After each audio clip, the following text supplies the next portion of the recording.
Shamar Stewart is having troubles before he even plays a snap. And he's seeing what's happened to the stars of this football team, by the way, right? The Higgins stuff wasn't super smooth. The Hendrickson stuff's not smooth. But why pay him that big number where you've got Trey Henderson, who's an absolute superstar at edge?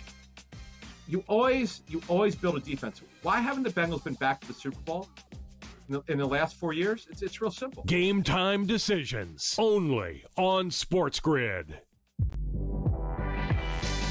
Y'all know where I'm going. And yeah, you can call it Knick bias all you want. I'm taking the Knicks to come out of the East. I look at this New York team and think that Mike Brown is an upgrade over Tom Thibodeau. You may disagree. I don't care. I look at the fact of getting Yabusele and Clarkson off the bench is going to make the Knicks more dangerous. Betting above the rim, only on SportsGrid.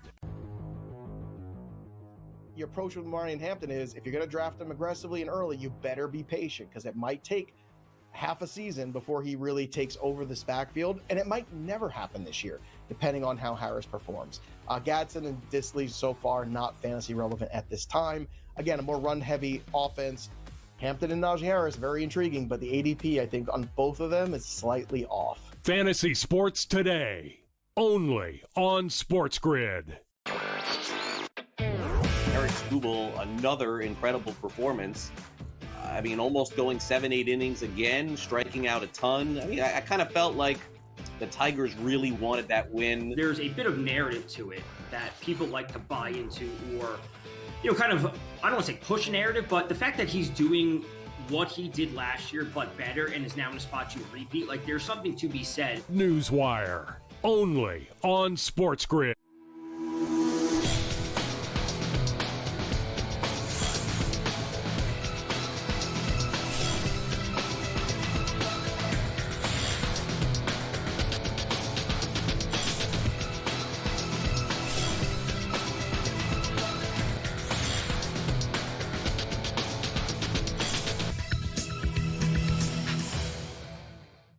Hey everyone, welcome to NewsWire here on SportsGrid. Adam Kaufman in for Craig Mish today. Now, obviously, if you were tuning in here on this Monday, you knew this new look SportsGrid and new look NewsWire. We've got you, of course, no longer earlier in the morning. It is now noon to 1:30 Eastern.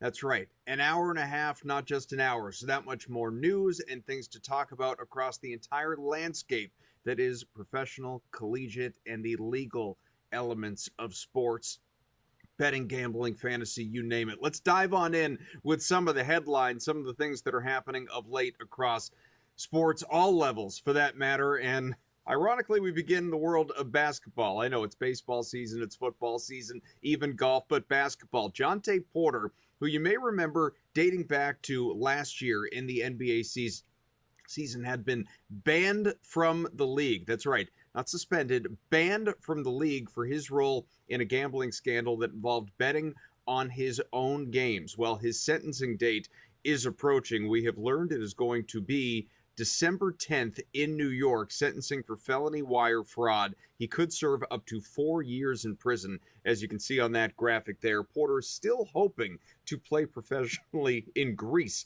this coming season. We will see how that works out for him. We'll know more, obviously, in a matter of months, if not weeks, in an interim basis. Now, getting to baseball, Aaron Judge for the Yankees, those stumbling Yankees of late, avoided serious injury. Good news, obviously, for Judge and the Yankees, but he is still on the injured list. That stint began just a couple of days ago. The two-time MVP on the 10-day IL, flexor strain in his right elbow. Let's hear from Judge. Aaron, when did you first start feeling something in your arm? Just felt a little something trying to throw out a runner at the plate in Toronto. Yeah, you kind of feel something, but you kind of feel nicks and stuff throughout your whole body throughout a whole season, so you really don't think much of it. Aaron had talked about you were having some difficulty throwing yesterday. Was that the biggest turn of events for you, that you needed to get it checked out, or what told you that this could be something more serious than just a little ache? Yeah, just not being able to throw the past couple of days. Kind of wanted to take it through the off day, see how we went, and then I was pretty adamant about playing yesterday, and then I think it just kind of came down to a point where, if I got to make a play for the team and not be able to do it. That would kind of hurt. But, got it checked out and got the news, and now we just go from here. I mentioned Judge is a two-time MVP. That includes last year. He is no longer, at least as of right now, the American League MVP favorite. Had been a massive favorite throughout the majority of the year. This injury and the recent onslaught of home runs out of Cal Raleigh, which really has not slowed down before, during, pre-All-Star break. Raleigh is now an ever so slight favorite, looking at FanDuel, minus 115 as opposed to minus 110 for Judge, and that continues to fluctuate during his absence. Speaking of those Yankees, remember, the MLB trade deadline is approaching. It is Thursday, but moves are underway across Major League Baseball. A couple of recent ones, kind of relatively minor ones, but moves no less by New York. We have seen them drop to now 5.5 games behind the Blue Jays for first in the East, despite holding a wild card position, of course. They added third baseman Ryan McMahon, an all-star last year from the Rockies, for a pair of minor league pitchers, plus acquired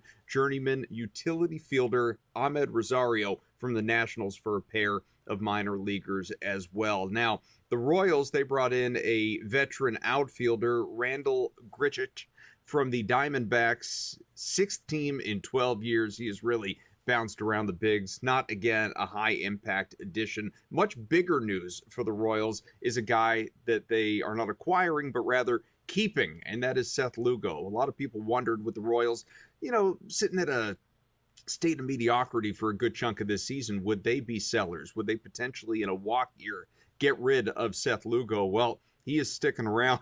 Good thing, too, because, Lugo has been exceptional. All-Star Gold Glove winner last year, Cy Young runner-up in his first season with Kansas City, has arguably been just as good, if not even a little bit better this year. As you see from ESPN's Jeff Passan, it is a multi-year contract extension that Lugo is on the verge of finalizing. Now, more on baseball, and going back to yesterday, the Mets gave up a pair of leads, rallied, though, to win 4-3 in San Francisco in Sunday Night Baseball. Juan Soto, the go-ahead two-run homer late. I feel like you guys are finally getting the length out of this lineup that it's built for. I feel like we've been getting that since day one. I think they've been doing a really good job. Everybody has a role in that lineup. So we all play as a team, players. If we gotta get them over, we get them over. If we gotta bring them in, we bring it in. It's we all trying our best out there. We definitely we needed to come through, but at the right moment, at the right time, we've been doing it. Clutch win for the Mets, up a game and a half on Philadelphia in the National League East. Meanwhile, the Giants continue to struggle. That is now 7 games behind the division-leading Dodgers in the NL West. Now, those Dodgers, they dropped 2 in a row at Fenway against the Red Sox yesterday, a winnable game that they lost late. Alex Bregman did his best Soto impression with a late 2-run homer. I feel like we believe that we're a good team. We believe that we're a playoff team, and we believe when we play at a high level that we can play with anybody, and think this group has a lot of confidence in one another, and just got to continue to focus on execution. When Roman hits that triple and you're kind of going up there, kind of just needing to drive a run in there, kind of make you a little more relaxed going? For sure. Obviously, simplifies your approach, right? You try and hit the ball in the air to the big part of the field, and Roman has been awesome. 4 times on base last night. Gets on his first at bat today, and then hits a big triple. It's awesome. He's doing it. He's going to be a special player. So it's definitely fun hitting in front of or behind him in this lineup, and reminds me of earlier in my career when Yordan Alvarez got called up. That's my player comp for him. That's a pretty good one. Yeah, incredibly high praise for Roman Anthony. And I guess maybe I should say it was Soto doing a Bregman impression, since, of course, that Red Sox game happened first in the afternoon. Believe it or not, the Detroit Tigers won a game. Detroit really had been struggling, as we know. Losers of 12 of 13, but snapped a 6-game skid. 10-4 blowout win of the Major League leading Blue Jays at home. Toronto had won 8 of 9. Both these teams still kind of heading in opposite directions, but we got the reverse yesterday, and manager A.J. Hinch of the Tigers awfully happy about it.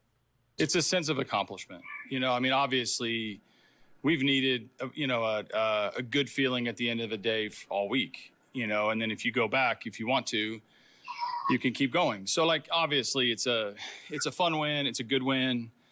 I thought our crowd was incredible, sticking behind these guys. Obviously, not the cleanest win at the end, but who cares? You end the day happy, salvage a win in this series against a really good team. The last thing I wanted to see at the end of the game was Springer, Bichette, and Guerrero. But that's, the celebration inside is legit because we won the game today and get on to the next series. Let's get you to some NFL news before we run out of time here in the opening segment. So the Chargers reached a 4-year, $114 million extension with two-time Pro Bowler Rashawn Slater. Makes him the highest-paid offensive lineman in NFL history based on average annual value, $28.5 million. So move on over Tristan Wirfs. Bengals rookie Shamar Stewart finally signed his rookie deal, able to practice with his team for the first time for Cincinnati. 4-year, fully guaranteed contract, just south of $19 million. Much of that received in a signing bonus, 10.5 as well. So pretty good day, obviously, for the Bengals rookie. Browns QB, real quick, Kenny Pickett, hurt his hamstring at practice, had been split in first-team reps with Joe Flacco. Even the rookie Dylan Gabriel got some as well. Shedeur Sanders, who, as we know, plummeted in the draft, no first-team reps out of him yet. We're going to get to some NBA and WNBA when we come back.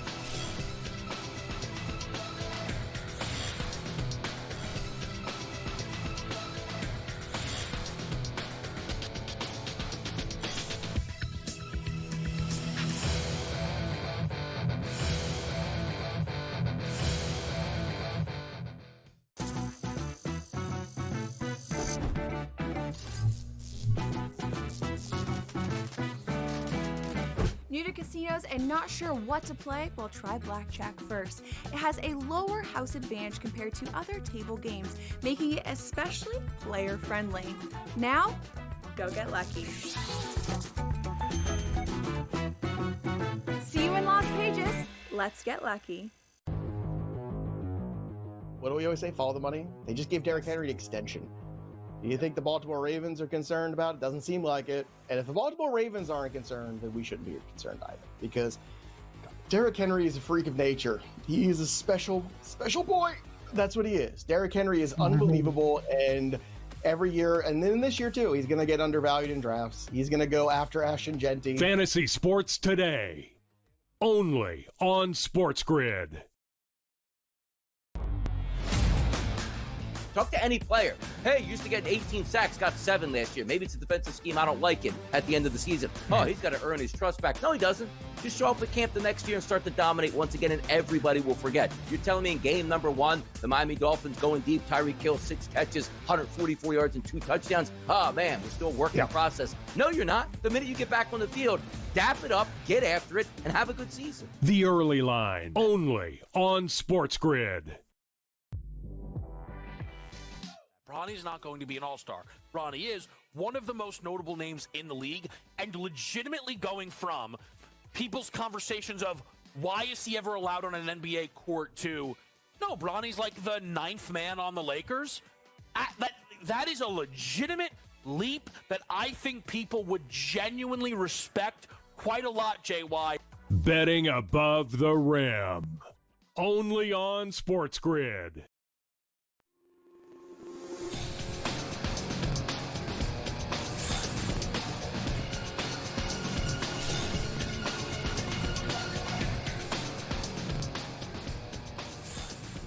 Back on NewsWire here on SportsGrid. It's smarter to be on SportsGrid. Thanks for hanging out with us. Again, Adam Kaufman in for Craig Mish today. Let's bring in our first of a few guests that we have on this program. It is Carlan Gay on Twitter at @TheCarlanGay. He is from Sporting News. Carlan, welcome back to the show.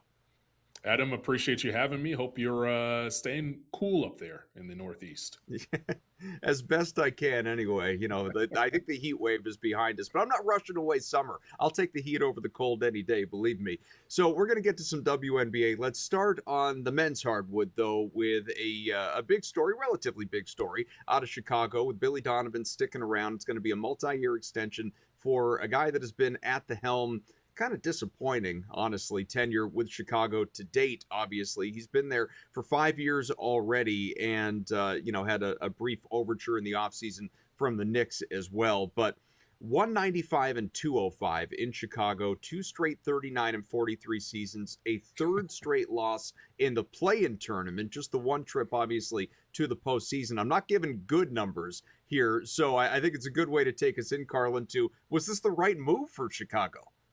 Let me start with saying, by the way, anytime we get some NBA news this time of the year, it's good for you and I who are hoop heads. We're just dying for anything. That's right. And this Billy Donovan story is that. So you have a coach in, where the numbers that you've read off aren't good, but they're also not terrible. Like, it could be a lot worse if you look at situations around the league and you compare them to what Chicago has and a roster that was pretty imbalanced prior to them selling off Zach LaVine and selling off DeMar DeRozan. The Vucevic deal didn't quite pan out the way they wanted to outside of the 1 year where he had things rolling in his second season. When they got together, that quote-unquote big three for Chicago, they got together, they were rolling, and then Lonzo Ball gets hurt, and everything falls off the cliff.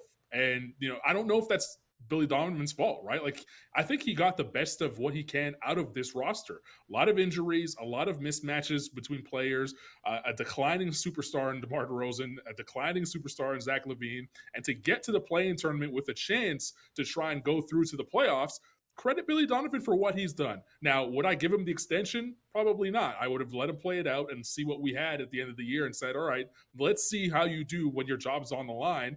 But maybe Chicago is kind of going the other way and saying, hey, this is a business with a lot of volatility. We have a coach that we think we believe in. We just got to find him a roster that he can actually work with and maybe see what he's going to be able to do.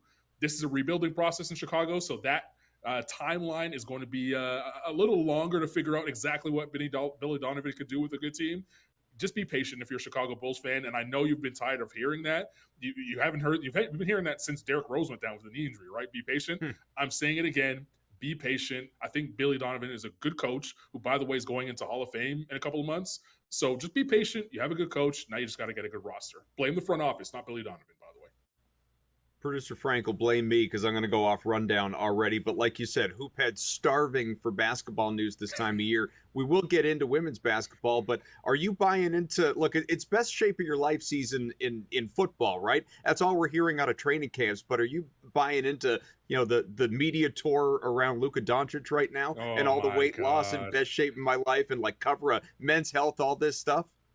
Listen, Adam, I'm on the same Luka Doncic plan. I lose weight if I don't eat too much the day before and I don't bloat, and then I take a picture, and then the day after I have a bag of chips, I'm back to my normal weight, which is way above average. So for Luka Doncic, I will say this, right? Like, this is his time. And I think I told Craig on this very program, when the trade happened, right? Everyone's going to blame Nico, for Nico Harrison, the GM of the Dallas Mavericks, for what happened with Luka Doncic. You don't trade away generational talent, right? Like, everyone blamed him, kicked his back in at the time. But I said that now the pressure is actually on Luka Doncic, because not only did Nico say championship, you're trading away a top 5 player, someone that you expect to be as an all-time, all 75 team player when that happens, in a couple of years. His name's supposed to be on that list, but he can't do that without championships. And now he's going to a place in LA where you can't just be okay. It's not good enough to just win an MVP in the regular season. It's not good enough to have a bunch of all-stars to your name. It's not good enough to have all NBA to your name. You got to win championships. You have to complete the mission. So now Luka Doncic in that role, been traded, he's been tested, he's been challenged. So this is just the first part of things. Now he has to go out on the court and actually prove it. And with this Lakers team, I don't know if they're ready to do that just yet. They're going to have to continue to build around him. The LeBron James anchor to them right now, and I call him an anchor, only in basketball sense of a roster. I know he's one of the greatest players of all time, but right now to Luka Doncic's dreams, he's probably a little bit of an anchor, because you have this 1 year with LeBron James right now to figure out whether or not you could be good enough to win a title. In my opinion, probably not. And then after that, you can really see what you have with Luka. So Luka's kind of, he can lose all the weight he wants. He can shed all the pounds he wants. Maybe he plays in Eurobasket coming up in a couple of months and looks great doing it, and everybody will be excited about him going into a regular season. potential MVP candidate Luka Doncic, right? Like he's going to be the betting favorite most likely when he go into the league, into the NBA season. But we've also seen this story before, Adam, right? He's been an MVP, leader the last couple of years, and it hasn't panned out. So now it's time for results for Luka Doncic. Forget about the men's health cover. Let's get you on to the almanac cover of the year 2025-26 with an NBA title holding it at the end of it. 7-1 MVP odds on Luka Doncic right now. If anybody does want to buy in and invest, I'm actually surprised it's not like 5-1 at this point in time. All the narrative, but hey, listen, the Knicks hope to be championship contenders. The Liberty in New York already are. Breonna Stewart, though, is hurt a leg, and not going to rush back. It doesn't appear to be a serious injury. However, is traveling with the team on this 4-game trip. The Liberty are right back in action tonight. 8-point favorites against a Dallas team that they're already 10 wins better than. Absent Stewart, should the Liberty still roll in this game? They should. And, it's not about just this game, Adam. It's about the rest of the year for the Liberty. They just got to be healthy getting into the playoffs. And by the way, they have Emma Messamin kind of sitting there waiting in the wings. Can she get to this team? That puts them over the top. You're now talking about a top 5 player, and I'm not stuttering, a top 5 player in the world being added to this already a championship caliber team. So if the Liberty are healthy, they're going to challenge the Lynx in the finals once again. And if we get that finals matchup, it's going to be blockbuster. Before we're out of time here, real quick, those two teams you just mentioned, Liberty and Lynx, they play on Wednesday. Do you expect that's a finals preview?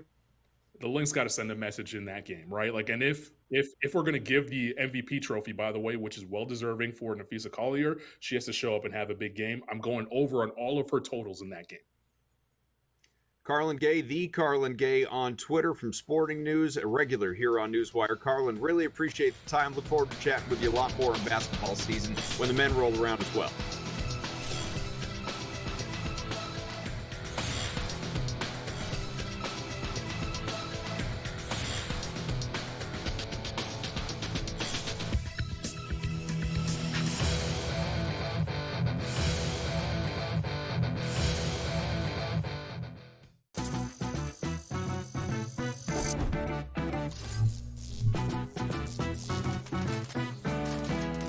New to casinos and not sure what to play? Well, try blackjack first. It has a lower house advantage compared to other table games, making it especially player-friendly. Now, go get lucky. See you in Las Vegas. Let's get lucky. What do we always say? Follow the money. They just gave Derrick Henry an extension. Do you think the Baltimore Ravens are concerned about it? Doesn't seem like it. And if the Baltimore Ravens aren't concerned, then we shouldn't be concerned either. Because Derrick Henry is a freak of nature. He is a special boy. That's what he is. Derrick Henry is unbelievable. And every year, and then this year too, he's going to get undervalued in drafts. He's going to go after Ashton Genty. Fantasy Sports Today. Only on SportsGrid. Talk to any player. Hey, used to get 18 sacks, got 7 last year. Maybe it's a defensive scheme I don't like it at the end of the season. Oh, he's got to earn his trust back. No, he doesn't. Just show up at camp the next year and start to dominate once again, and everybody will forget. You're telling me in game number 1, the Miami Dolphins going deep, Tyreek Hill, 6 catches, 144 yards and 2 touchdowns. Oh, man, we're still working in process. No, you're not. The minute you get back on the field, dap it up, get after it, and have a good season. The Early Line, only on SportsGrid. Bronny's not going to be an all-star. Bronny is one of the most notable names in the league and legitimately going from people's conversations of why is he ever allowed on an NBA court to, no, Bronny's like the 9th man on the Lakers. That is a legitimate leap that I think people would genuinely respect quite a lot, JY. Betting above the rim. Only on SportsGrid.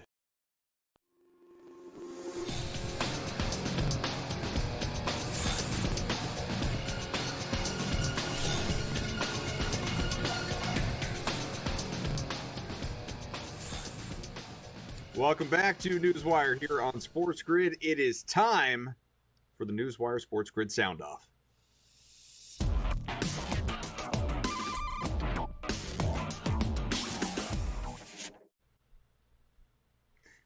Expectations are pretty high this year going into the football for the Los Angeles Rams. I know there's no Cooper Kupp anymore, obviously, but, they have made changes like bringing in Devontae Adams. You still have Puka Nacua and, of course, quarterback Matt Stafford. Now, there were questions earlier in the offseason. Could Stafford, potentially be a Raider, wind up with Pete Carroll? Didn't work out despite Las Vegas's pursuit. They land Geno Smith. Stafford, of course, continues on with the Rams, and already there are some injury concerns dealing with his back. Head coach Sean McVay weighed in. But the ultimate goal is Houston and being mindful of that. So we'll take it a week at a time with him. So I did want to be able to, let you guys know about that based on sitting down with Reggie and with Matthew and talking with Dr. Watkins. Feel like that's the smart thing to do, a week at a time with him. So you don't anticipate that he will practice at all next week? No, do not anticipate that. But I don't have any more concerns. The goal in mind is Houston, and I do think that this is the best plan for him, and I wanted to let you guys know about that. Well, it's just, if you had hoped and expected that he would I'm not be a doctor. available. I know. Yeah. But so this I'm giving doesn't you the raise- information that I know. It No does more not worry concern? me. What I probably should have done is say we're taking it a week at a time. But I don't have any reason to be concerned based on the information that's been given. And with that being said, I don't think we can be smart enough with somebody like Matthew. And I think it's best for him, best for our football team. And, and that's kind of the plan that we'll have moving forward. And Training camps are underway across the NFL, and over in Cincinnati, Shamar Stewart, the defensive end who was taken in the first round, 17th overall, had been waiting, I'm not going to call it a holdout, obviously, but he hadn't signed that first contract, that rookie contract yet. But after his time at Texas A&M, finally, pen to paper, just south of $19 million on the 4-year deal, and happy Stewart to get out there. What do you feel like was the main reason you were able to agree on the things that you guys were kind of going back and forth this week? I just need to be on the field as soon as possible. I need to start learning, start getting better. It's a long season ahead. I need to be ready. How did it feel to be out there today? It was great, getting to play the game I love again for the first time since last year for real. So it was a great feeling. Did you expect to play that many reps? I think Zach said you had about 10 reps in first team. It wasn't that much, but it was a good start. I got to get acclimated to the playbook and stuff. Wait. Heat. Man. Do y'all see me? I was back there. I actually accidentally put some Gatorade on my face, thinking it was some water. I burnt my eyeballs for a little bit. But other than that, the heat was, it got me at first, but I got used to it. Over in Denver, the Broncos are getting ready for their season, and expectations are high there that they will, not only compete, obviously, for another playoff spot in the AFC West, but could they even potentially unseat the Kansas City Chiefs? Now, we know Kansas City has won the division, 9 straight years. Denver has, made a marked improvement from year 1 to year 2 under Sean Payton. A big part of that, obviously, the performance of the rookie Bo Nix at quarterback last year. A 5.5 win total entering the year winds up being all in a 10-7 season for Denver. So again, highly overachieved, but it sets that bar pretty high for this upcoming year. And they're going to have to ward off the Chargers as well. But for Denver, entering the season with a win total over under of 9.5, which by the way is plus money, right around plus 110 to the over. If you think we're in for another 10-win season, Peyton, he had a lot of success with the New Orleans Saints for many years. He's heard the noise. He's heard the hype. He's heard the expectations. Right now, he's just sitting back and waiting for week 1. How much do you weight these practices the last 4 days versus what you're about to embark on? Well, they all mean something, and I think a lot is you're just slowly building up a resume of what you're doing technique-wise. Obviously, when you get into full pads, guys will play differently or step up a little differently, and you get maybe a little cleaner evaluation. And it's probably more relative to the interior lines, but it all goes into the process. Now, if you ask me, I think more likely we're looking at Denver as a potential wild card team, and that's not a hot take. All of us expect a 10th straight division title out of the Chiefs, the defending champions of the AFC, who of course were embarrassed by Philadelphia in the Super Bowl last year, but essentially a pick 'em on Denver to just make the playoffs. That may be worth considering. We'll be back. Legal Sports Report time.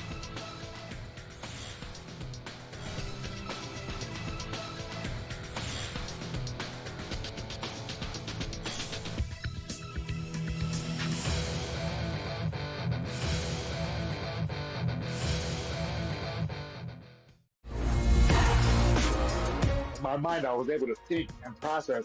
If I let him get back up, he's going to get back up. I was like, let me finish this right now. And I caught him with that left hook, and then I caught him again with that right hook just to make sure the job was done, because I was calculating his hands wasn't touching the ground and his knees weren't touching the ground, but I know he was still going down. To make sure he wasn't getting back up, I had to let those last two off, man. Combat Sports Report. Only on SportsGrid. He's just only 2,300 points behind. So even if he does win at Memphis, he's still going to be behind Scottie Scheffler in the points by 300. So why? I mean, I want Scottie Scheffler to show up in Memphis, but does he need to? If Rory's not showing up and the third place guy, even if he wins, isn't going to pass him? The Smiley Show. Only on SportsGrid. What do you make of the season that Barkley had last year as he piled on the yards to get over 2,000, and what can that look like this year? His year could have been much better with different circumstances here. So he was great. I assume he'll be great again. You want to take Jahmyr Gibbs? I don't have an issue with it, but, Barkley, yeah, you're going to lose the tush push. Fantasy Sports Today. Only on SportsGrid. Big Fish is the best player in the WNBA. She is running away with the MVP award. Why is that? Caitlin Clark, injured. Asia Wilson, not playing at Asia Wilson level, but it's more about the fact about what's around her has been an issue. So to me, Fish is almost like the MVP because everyone else has gone down in some way, shape, or form. Betting above the rim. Only on SportsGrid.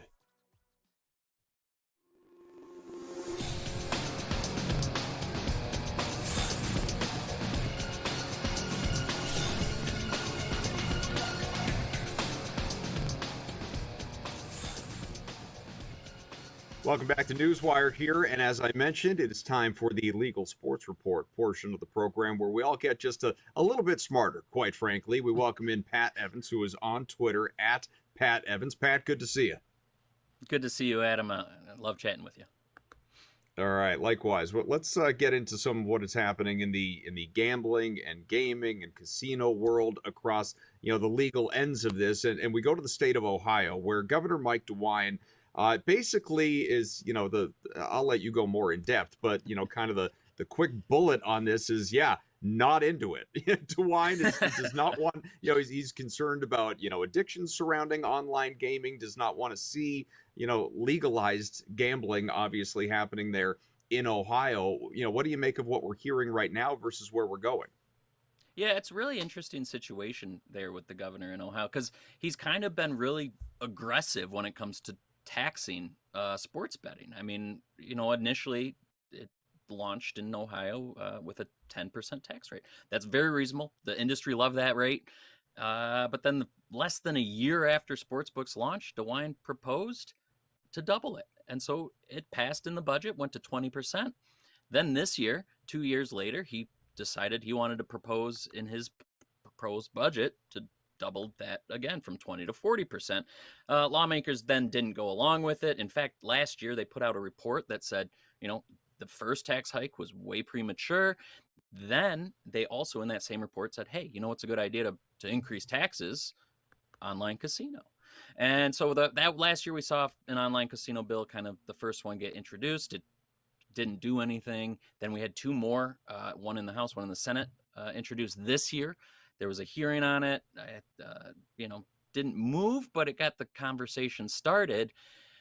Well, DeWine now comes out and says, no, it's not a good idea. We don't like it. I don't like the idea of giving people access in Ohio 24/7 on their couches, on the commutes, wherever they might want to gamble. He doesn't like that idea. And so he said, I don't like to use the word veto, but if it passes, it probably would get vetoed. So that's a really kind of a, interesting situation there, because you've got lawmakers saying this is how we should raise taxes if we're going to raise taxes on gambling, which he certainly does, but that's probably because he doesn't like the sports betting side of it. So yeah, this will be an interesting fight. The industry, of course, had trouble this year moving online casino bills anywhere across the country. Kind of similar concerns from lawmakers, governors, whoever, saying, you know what, the problem gambling might be too big of a risk when it comes to online casino. Certainly there are a lot of gamblers, be it professionals or even recreational gamblers, that are, really taking exception to the introduction, or at least the proposal that is the One Big Beautiful Bill Act, and the ramifications that it could have on people's taxes. And I mean, look, it's things like this. It's going to bring back the world of prevalence of bookies, right? Less online and more behind the scenes, so to speak. What are the latest hurdles that we're seeing here? Yeah, so in the One Big Beautiful Bill that passed both the Senate and the House, you had a kind of a throwaway addition by a lawmaker in one of the committees that took out the 100% gambling loss deduction on taxes. So, before it passed, if a gambler lost $100,000 but won $100,000, he broke even, he deducted that 100% of losses. This simple throwaway addition took that deduction limit from 100% to 90%. So even if you break even, you still have to pay taxes on $10,000 of winnings, which, of course, gamblers are pretty upset about. Well, the House Ways and Means Committee then held a field hearing last week in Las Vegas. Sure enough, they heard lots of people upset about that tax change. And you've got a couple proposals in both the Senate and the House saying, hey, let's change it back to 100%. They're very simple bills. Literally just cross out the 90%, rewrite 100%. And we'll see if it passes. It was interesting. The Ways and Means Committee in the House was saying, we know where this is from. It's the Senate. The Senate passed it. It's their fault, which Rep. Dina Titus, who's from Nevada, introduced one of these bills, said, no, that's not true. The House passed it too. What are you talking about? And we knew exactly what was in these bills. You wouldn't allow amendments to change it back, etc. So, yeah, I think it's got a lot of bipartisan support. So it is possible that it does go ahead and pass and change that tax back to 100% deduction ability for gamblers. But, anything can happen in the legislative action, and it's much easier to pass something once and then not worry about it than have to go back and change it. So it'll be interesting to see what happens, and if they do ultimately end up getting 100% back. Sure enough, as you mentioned, lots of gamblers are upset, and a lot of politicians too. Back to the GOP side of it, they said, you know what, we didn't know what we were passing. We didn't mean to do that, which is interesting to hear lawmakers say that, especially when it's something as big as the One Big Bill. But yeah, we'll see what happens. As we know, you can gamble on what feels like just about everything. And depending on where you live, there's a growing menu of items, including, of course, micro betting. For people that don't know what micro betting is, I mean, you might enter a game saying, I want to, I like this team on the money line. I like this team with its total. I like this player prop. We're talking about extreme in-game betting, like the next pitch is going to be a strike or a ball, or it's going to exceed 87 miles an hour, next play in a football game, all of that. And, it does introduce a question, I suppose, of, when is enough enough? What's too much? In New Jersey, one lawmaker is looking at micro betting, wants it banned, doesn't see any place for it in that state. How do you see that, just that market and its future ultimately in that state and elsewhere? Yeah, I remember when first started covering this industry, when not every state is legal still, but, when just a few states were legal, you had a lot of operators talking about the potential and the engagement that you could get with micro betting. But on the flip side, you do see the people like this lawmaker saying, I don't know, that's a lot of engagement. That's more increases the impulsiveness of it. Yeah, when you're watching a football game, you're like, oh, is this a run? 2 seconds later, is it a pass? So it is that kind of thought process, kind of similar to the online casino aspect of, if you can place, I don't know how many, to your point, pitches. How many pitches are there in a game? If you can place that many bets that quickly, where is that going? And that is what this lawmaker's thinking. And it does just kind of go along with a huge array of bills that have passed in New Jersey this year. They're taking a hard look at the gaming industry and saying, let's change it. They increased taxes a little bit. They banned the sweepstakes operators. They also passed a bill that prohibits sportsbook advertising on college campuses.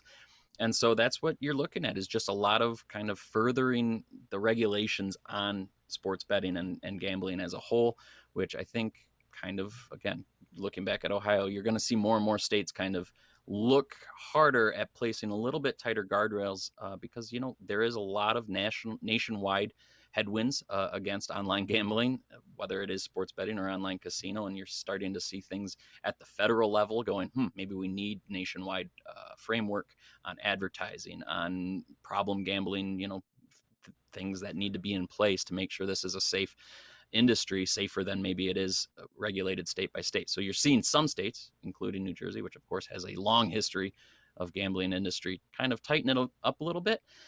And it will be interesting to see, because I think, now that you have these micro bets on legal sports books, what does it do ultimately to maybe send people back to the offshore books if you're banning it legally? So kind of there are things to weigh whether or not it passes or not at the legislative level in New Jersey. As you mentioned, so much history there in New Jersey. Could it be a state that ultimately dictates the future for other states? A state that leads by example, so to speak? It certainly could be. I mean, a lot of states look at them as kind of a standard bearer of gambling regulations. Again, Pat Evans, Legal Sports Report on Twitter at Pat Evans. Pat, I got to tell you, back before gambling was even legal, friends of mine would go out to dinner, go to a sports bar, look at the TV. It's, throw a buck on the table each. Is the next commercial going to be a car ad, a movie trailer, a furniture ad, a beer ad? We were micro betting before we even knew what we were doing. Thanks a lot, man.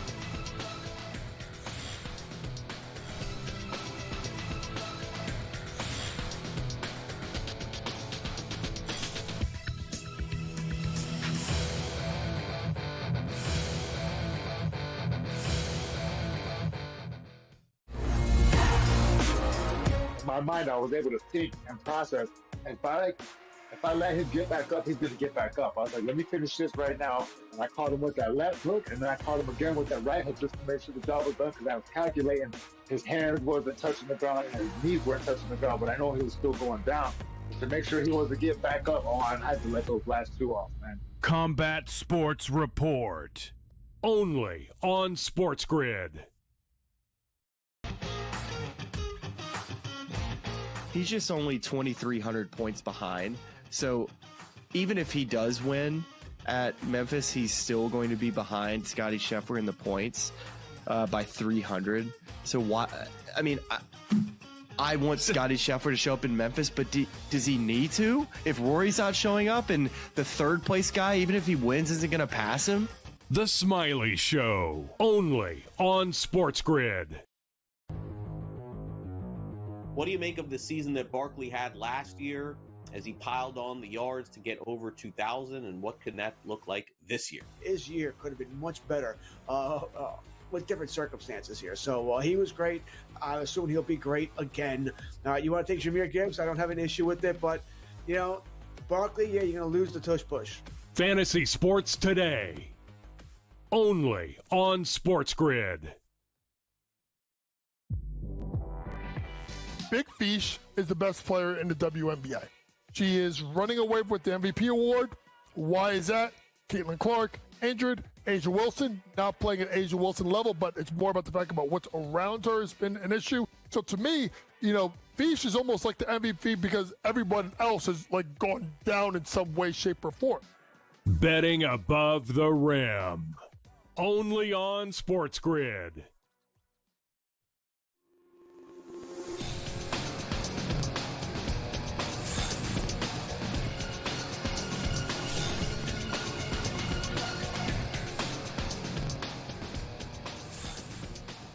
Here on NewsWire, Adam Kaufman in for Craig Mish, and let's go to baseball. I know we did a lot of baseball off the top of the show, sort of looking at the trade deadline or things that happened over the weekend. Now, of course, we got a whole week in front of us, whole slate of Monday baseball, and yes, that trade deadline is only a few days away. Here to hang out for a couple of segments, Justin Perri, who you know from Shot Quality Bets, from Hoops HQ as well. When we're talking basketball with him, he is on Twitter at Justin Perri and the number 8. Justin, how you been?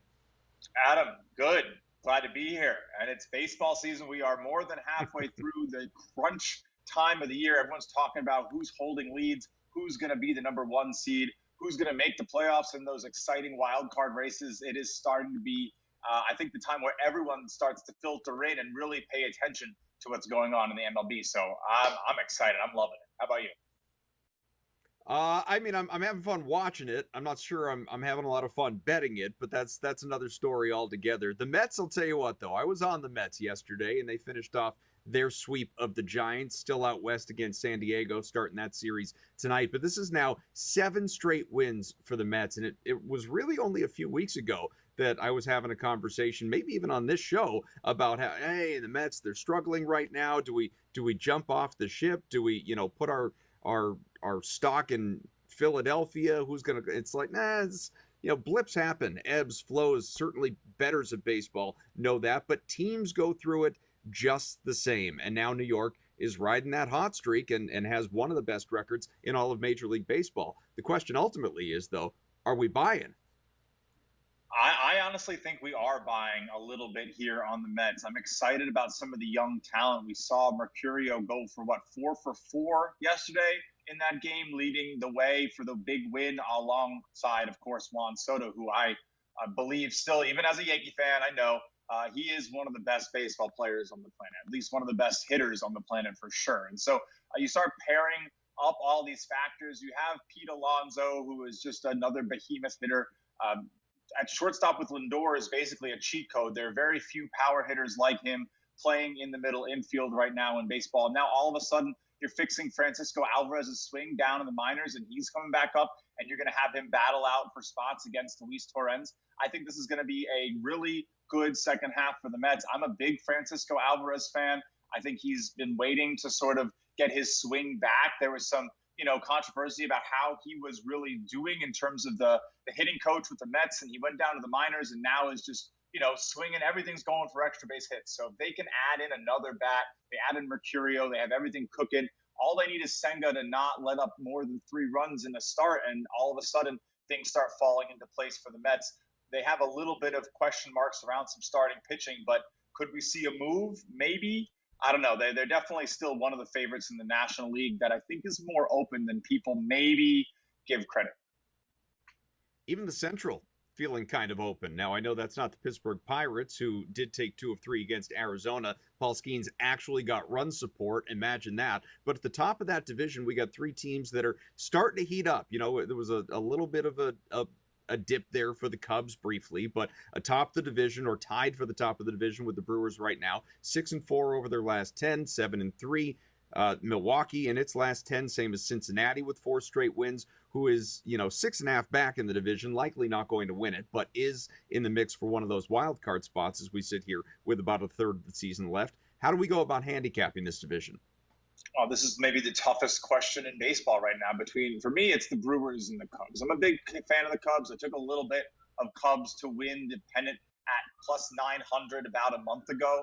I thought they had a lot of juice going with Suzuki, with Tucker, with Shaw, then the bottom of their lineup, I don't know if you can hear the sirens, my apologies. But the bottom of the lineup is so dominant as well with Horner and Swanson.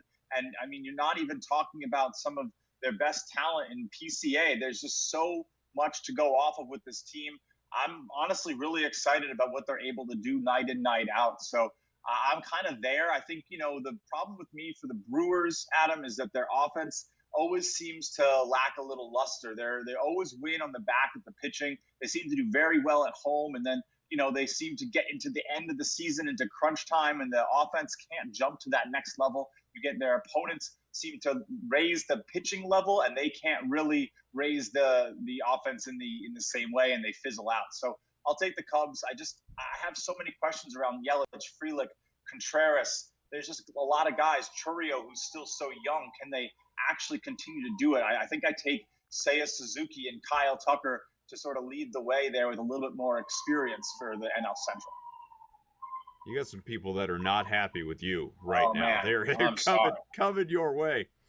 So it's you say nice things about Soto and the Mets as a Yankees fan. It just upsets the apple cart in the whole city. So let's talk about the Diamondbacks, who again are a struggling team. They're not a good team. They've already started selling off pieces, and it sort of feels like we're right at the beginning of it, right? Like Gino Suarez could be on the move. Zach Gallen could be on the move. Merrill Kelly could be on the move, and so on. But how substantial does this fire sale get for a team that isn't going to make the playoffs? I mean, it would take a borderline miracle for that. A few games below 500, though. But this isn't like the dumpster fire that exists around Major League Baseball for some of these teams. You have pieces to build around for the future, and they're just saying maybe prospects are the way to go. Yeah, I mean, right now, especially with Suarez, I think the asking price is pretty high. And they haven't made an offer to him to re-sign him. So I think they are expected to move him. They're listening to competing offers. Third base is, from just the perspective of looking around the league, it is not a position where you can just find this type of production easily.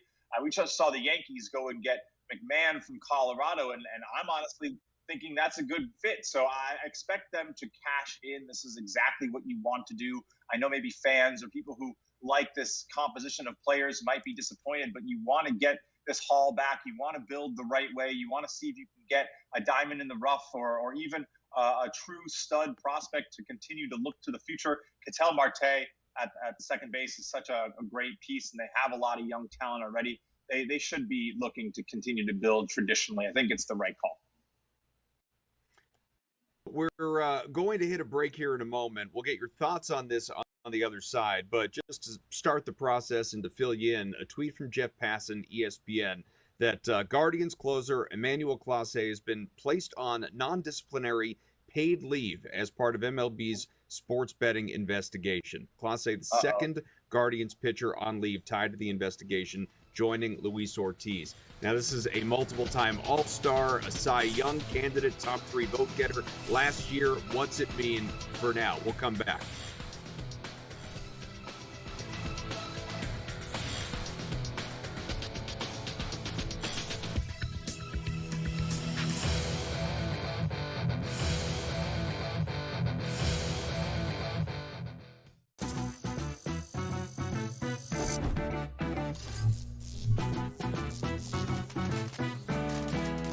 New to casinos and not sure what to play? Well, try blackjack first. It has a lower house advantage compared to other table games, making it especially player-friendly.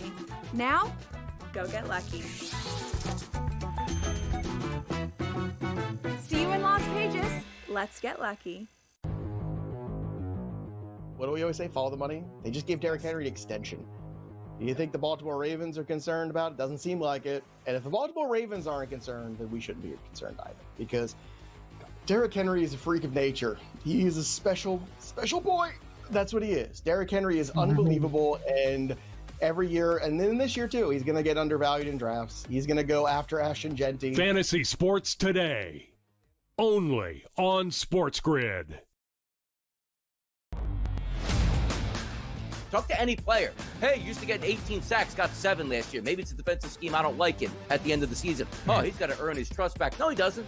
Just show up at camp the next year and start to dominate once again, and everybody will forget. You're telling me in game number 1, the Miami Dolphins going deep, Tyreek Hill, 6 catches, 144 yards and 2 touchdowns. Oh, man, we're still working the process. No, you're not. The minute you get back on the field, dap it up, get after it, and have a good season. The Early Line, only on SportsGrid.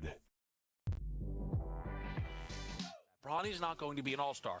Bronny is one of the most notable names in the league and legitimately going from people's conversations of why is he ever allowed on an NBA court to, no, Bronny's like the 9th man on the Lakers. That is a legitimate leap that I think people would genuinely respect quite a lot, JY. Betting above the rim. Only on SportsGrid.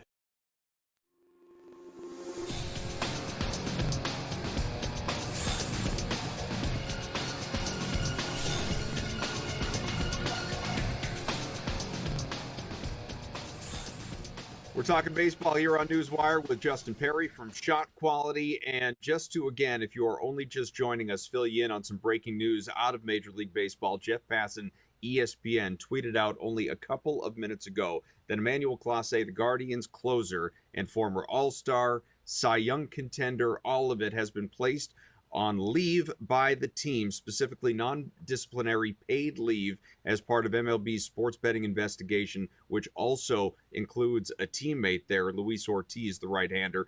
And that leave, Passan has added only seconds ago, is through August 31st. That is more than a month. So Clase is going to be off the field seemingly for quite a while here. And I guess the good end of it for the Guardians is this is already a team that wasn't going anywhere, wasn't going to be a playoff team unless the Tigers, continue to lose 12 out of every 13 the rest of the way, but 8 games back in the division, not really sniffing a wild card spot right now. Guardians, it's not this like death blow to them for this season, but it's certainly impactful for any type of selling off pieces at the trade deadline, and just what this means, not only for the team, but the sport and just gambling, right? Professional gambling and legalized gambling going forward. Investigation after investigation, Justin. Yeah, it's not great. I think that's the first thing. We want to make sure that I think the processes in place for legalized gambling are proper, even if it might hurt a bottom line, we want to make sure that people and the integrity of our institutions are protected first, or else what are we really gambling on, right? At some level is my perspective, my personal perspective. So, look, I think there's going to be a lot of discussion on both sides. And the clear-cut truth is without the regulation, if this is happening, we don't catch it. But the other side is without the permeation of gambling in our sports culture, would it happen at all? So that's the tug of war that you're going to hear a lot of between the sides. And I'm not 100% sure who's perfectly right, but there definitely needs to be something done so that we don't keep seeing players lost. We don't keep questioning, wait, did I make a bet where that player played? What's going on? Can I trust players to be playing with integrity? I think that is the biggest fear that, of course, every commissioner has every time a player goes on this list. And I don't think that the month is really going to be it. I'm guessing that's like the total guess. That's the initial amount to figure out what is actually going on, what has actually transpired. And then within that period, expected to announce, an actual punishment. I would assume these two pitchers who share workouts, bullpen equipment, training days, likely did this together. Not 100%. I don't know. I mean, obviously, but you have to think, is there an even bigger problem in Cleveland? So I hate all these questions, to tell you the truth, Adam. I don't want to have to ask them at all. I don't have to wonder any of these things about, honestly, something I find as a enjoyable hobby that has a profitable potential. So it's difficult. It's difficult to stomach and deal with, but I think you have to trust Major League Baseball to just do it right. And price is up on David Bednar, and good luck getting a closer in the market now, right? Jeez. So, and I wouldn't be surprised if we don't see those guys the rest of the year, but we'll see how it ends up playing out, obviously. Meanwhile, the Tigers obviously have really been struggling, but they did get an important win yesterday to end a 6-game slide. Continue to have one of the best records in all of baseball, not unlike the Blue Jays, the team that, finally Detroit was able to take down. Toronto has been red hot. This team has the best record in all of baseball, not just the American League, and also happens to be in arguably my favorite spot today, starting off the slate, the Blue Jays in Baltimore with Bassett on the mound. I love that spot for Toronto today. But putting that aside, are you fading Detroit? Are you buying Toronto? Yeah, I like this Toronto team a good deal. I think it's hard to go against Detroit given the slide. A lot of times you see people sort of pile against it, but I think you want to trust this Toronto offense that has really propelled this team forward time and time again. Guerrero, Barger, you also have Bichette playing at some of his best level. They got Luke's at the top of that lineup, really propelling some of the run scoring forward, gets on base a lot. I really like what they've done. And Springer comes in, and he's still swinging a really great bat. So this is a 1 through 5 dangerous lineup, even a little bit deeper. They just lost Kirk. Might hurt them a bit because he's a quality bat. but I still think you want to stay on the Toronto Blue Jays. They are a sneaky team to maybe meet either the Yankees or the Astros, who are, I think, the top two right now in the AL Championship Series. Didn't even have enough time with this breaking news for you to tell me all the different reasons why Aaron Judge for MVP should be viewed as free money at -110. I tell you. Again, Justin Perri, Shot Quality on Twitter at Justin Perri and the number 8. Justin, thank you so much. Thanks, Adam. See you soon.